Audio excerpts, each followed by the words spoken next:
The purpose of Starbucks is to inspire and nurture the human spirit, one person, one cup, and one neighborhood at a time.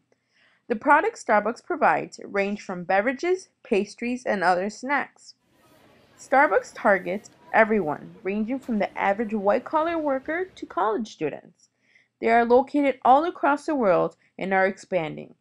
Today, with more than 21,000 stores in 65 countries, Starbucks is the premier roaster and retailer of specialty coffee in the world.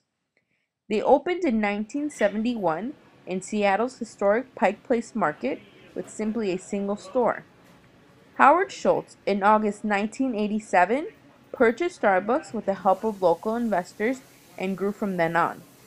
The Starbucks at the Atlanta Union Bookstore employs about 80 workers ranging from baristas to shift supervisors.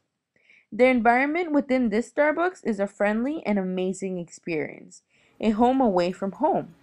A typical day at Starbucks would consist of over 1,000 customers walking through the doors. The future goals of Starbucks is to continue to expand and provide an amazing product, environment, and experience. The overall purpose of my assessment is to locate gaps within the work environment.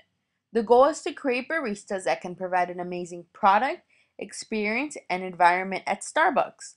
Potential gaps within the location would be consistency within the products, timing, and overall customer satisfaction.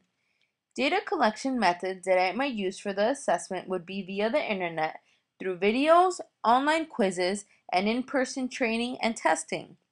My target audience throughout this assessment would be college student baristas that need something that is not so time consuming and manageable within their hectic schedule. The manager will partake in the data collection, therefore approving it.